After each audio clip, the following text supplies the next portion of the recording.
Hai, apa kabar hari ini? Selamat datang di channel saya. Kali ini saya ingin berbagi pengalaman tentang penggunaan saya selama 3 bulan terakhir Action Cam dari Brica B-Pro Alpha Edition Mark III-S. Pengalaman saya selama 3 bulan terakhir ini bisa dibilang cukup bagus, tapi nggak terlalu bagus-bagus banget. Walaupun kecewa, tidak di bawah kecewa-kecewa banget. Jadi ini adalah action cam pertama saya, B-Pro Alpha Edition Mark III-S, yang sebelumnya pernah saya review juga di channel saya. Dari pertama kali sampai saat ini menggunakan action cam ini, saya cukup puas dengan hasil videonya, dan cara pemakainya juga sangat mudah untuk saya lakukan sebagai pemula seperti saya ini. Ini sendiri saya pergunakan untuk pembuatan konten video saya. Jika kalian pernah melihat video-video saya sebelumnya, itu semua hasil rekaman dari action cam Brica ini sendiri. Kemudahan yang saya dapat dari action cam ini saat pengambilan video, karena sudah disertai oleh remote control. Jadi ketika saya melakukan perekaman menggunakan tripod, saya tidak perlu repot-repot lagi untuk berjalan menghampiri action cam ini dan mengklik tombol rekam. Jadi saya juga bisa langsung melakukan perekaman hanya dengan satu pijitan. Untuk penggunaannya juga sangat mudah, dan saya juga selama ini belum mendapatkan kendala dalam menggunakan remote control ini sendiri. Untuk merekam, kamu tinggal cukup klik satu kali. Tadi kepencet mungkin. Jadi kalau kalian ingin mulai rekam video menggunakan Brica ini, kalian cuma tekan tombol ini satu kali saja, dan action cam ini pun sudah langsung merekam. Dan jika ingin menghentikan, kalian juga cuma cukup klik satu kali saja seperti ini, modenya kembali ke awal. Dan jika ingin berpindah ke mode foto, itu sangat mudah banget. Kalian tinggal cuma tekan satu kali gambar yang ada fotonya ini, tengah ini, langsung pindah ke mode foto. Untuk pengambilannya juga halnya sama dengan saat pengambilan video, kalian tinggal klik satu kali saja. Ini sangat mudah dan terlihat keren juga sih remote controlnya, jadi kayak model remote mobil gitu. Nggak ribet juga untuk dibawa-bawa, karena gampang banget buat dikantongin ataupun disatuin sama gantungan kunci motor. Ini penting banget buat kalian yang mempunyai action cam, apapun mereknya, jangan pernah salah pilih memori ya. Jadi memorinya itu pastiin bisa support sampai kualitas 4K. Jadi sayang banget kan kalau sampai action cam kalian itu menggunakan memori yang biasa, karena bakal mengganggu banget untuk kualitas videonya sendiri. Pernah ada juga kejadian action camnya itu tidak bisa merekam, dan ternyata bukan kerusakan dari action camnya sendiri, ternyata yang salah itu dari micro SD-nya yang dipilih. Saya sendiri menggunakan micro SD dari SanDisk. Akhirnya bisa kelihatan juga. Jadi saya menggunakan memory card merek dari SanDisk Extreme 32 GB dengan kecepatan P30A1. Jadi ini cocok banget buat kalian merekam kualitas tinggi ya, sampai 4K. Untuk resolusi biasa juga malah makin bagus, karena ini memorinya sangat cepat banget dan bisa menghasilin kualitas videonya jadi lumayan bagus lah, cukup bagus, mungkin nggak bagus-bagus banget, karena tergantung juga dari hasil rekaman action cam kalian. Action cam ini sendiri dikapasitasi baterai dengan 1000 mAh, jadi kecil banget ya untuk ukuran action cam, kualitas rekam video sampai 4K. Nggak kebayang kalau kalian menggunakan HP dengan ukuran 1000 ini untuk main PUBG. Sebelum kalian ketemu musuh, HP kalian udah mati duluan. Tapi untungnya saja action cam ini bisa melakukan perekaman video sambil dicas menggunakan power bank. Untuk batas perekaman sendiri hanya mampu di waktu 30 menit dan tidak lebih sampai dari 30 menit. Itu yang saya rasakan selama ini.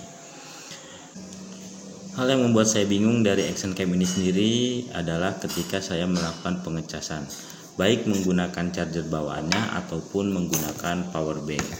Jadi ketika melakukan pengecasan, action cam ini selalu merekam secara otomatis dan saya akan menunjukkannya kepada kalian. Mungkin juga kalian pernah mengalami hal yang sama saat menggunakan action cam dari Brika ini.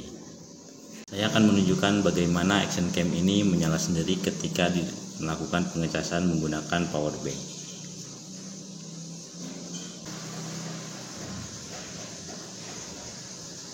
Sudah mulai menyala.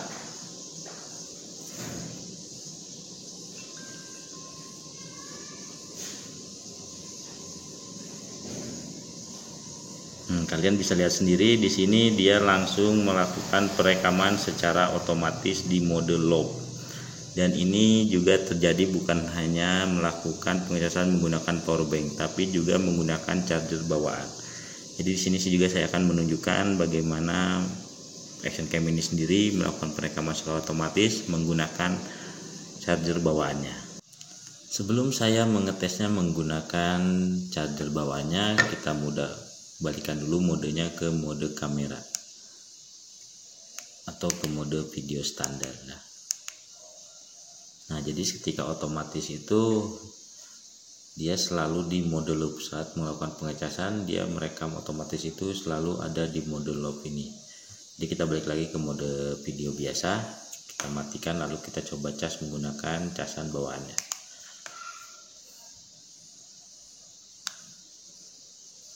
Nah, sekarang saya akan coba menggunakan cas bawaannya bagaimana, apakah selalu melakukan perekamannya secara sendiri. Sip. Kalian bisa lihat sendiri di sini hasilnya.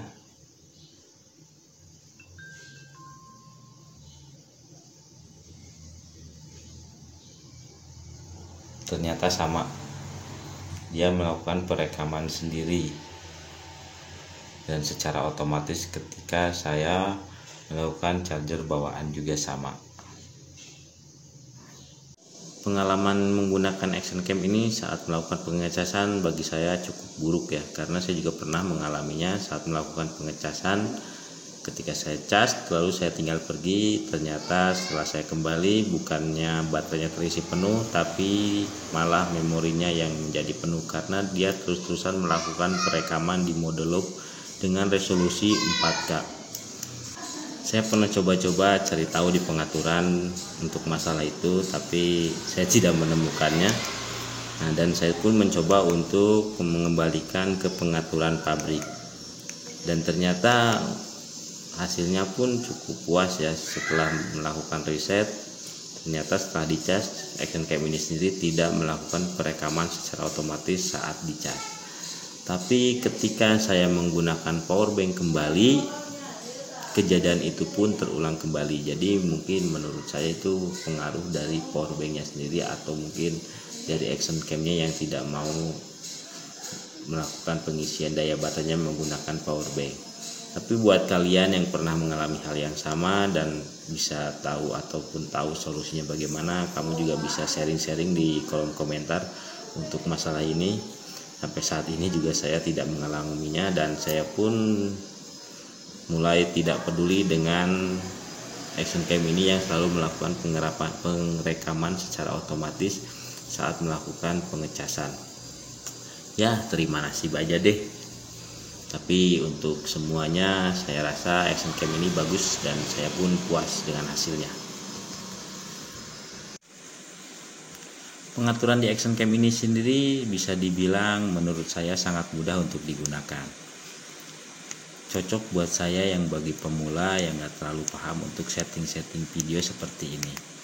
Kebanyakan saya menggunakan semuanya itu serba otomatis, seperti white blend dia otomatis, pengaturan ekspor saya normal.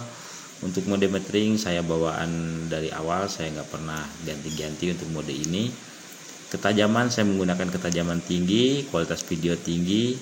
Dan di sini saya menggunakan untuk pencahayaan otomatis, dan nanti di akhir video saya bakal nunjukin kualitas video dari hasil pencahayaan dari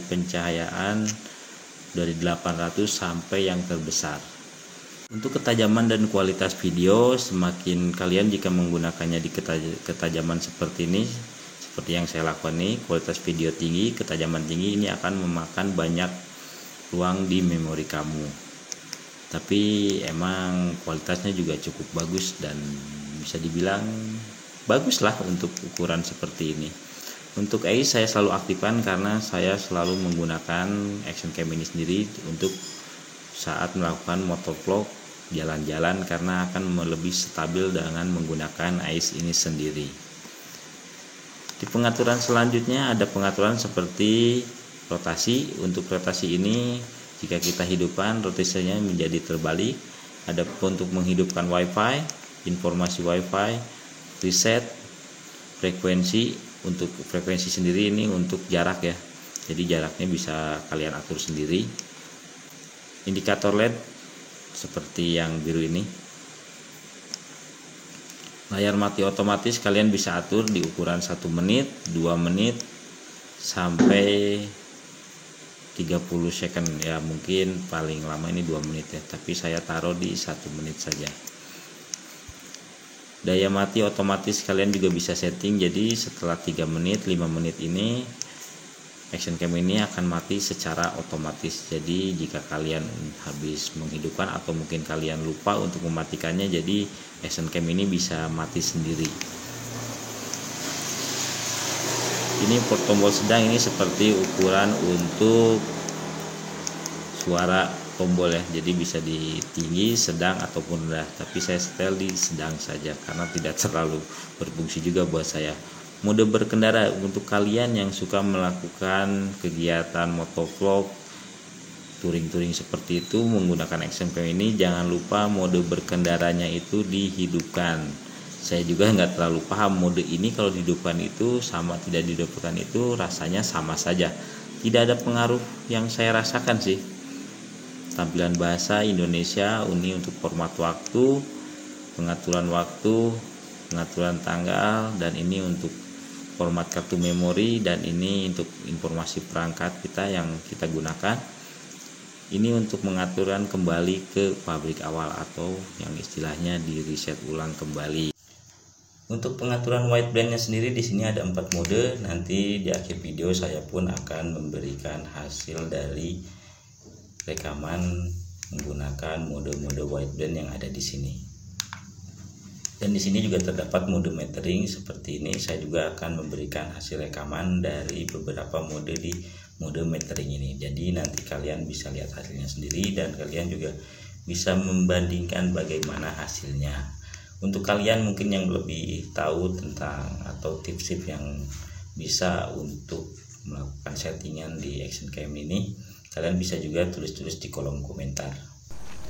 Ini adalah hasil perekaman menggunakan white blend dengan mode auto. Kalian bisa lihat sendiri pencahayaan yang masuk dan bagaimana dengan warna dari pepohonan. Dan kebetulan langitnya pun sedang mendung ya. Dan ini adalah hasil rekaman menggunakan WB di mode sunny. Kita lihat juga warna di pepohonannya bagaimana.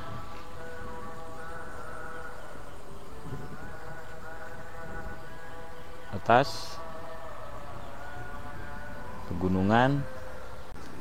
Ini adalah hasil perekaman dari WB menggunakan mode cloudy. Kalian bisa lihat sendiri hasilnya bagaimana, dan kita lihat lagi gambar pepohonannya, warna untuk pepohonannya bagaimana. Langit,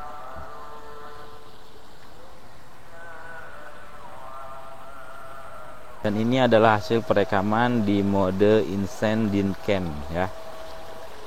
Untuk penyebutan namanya mungkin saya agak belibet karena saya nggak terlalu paham juga yang bertulisan bahasa Inggris. Bagaimana dengan warna pepohonannya, langit yang masih saja mendung. Dan ini hasil perekaman dari white blend dengan mode floor scan. Kita lihat juga bagaimana cahaya langitnya, warna pepohonannya.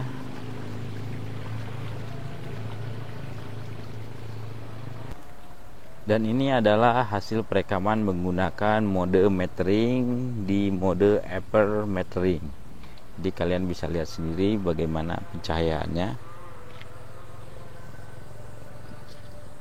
dan warna dari dihasilkan dari pepohonan. Ini adalah hasil perekaman dari mode metering dengan menggunakan mode center metering. Hasil yang terlihat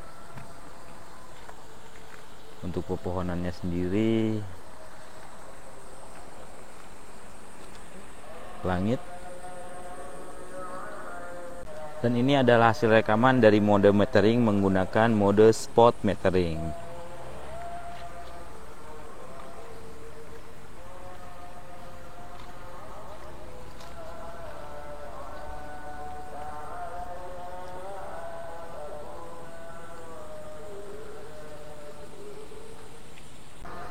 Dan ini adalah hasil rekaman video mode metering menggunakan mode metric metering.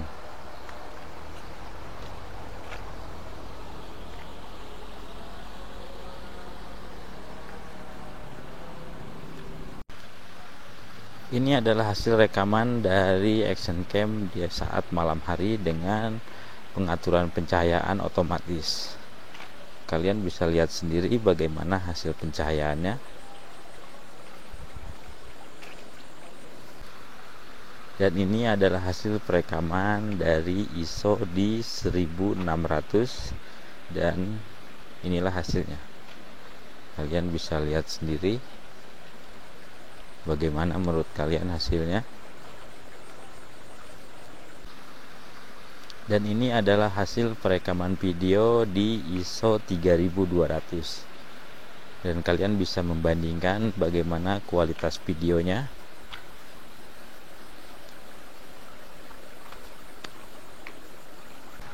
Dan ini adalah hasil perekaman video menggunakan ISO di 3600. Kalian bisa lihat sendiri bagaimana perbandingan-perbandingan dari video sebelumnya.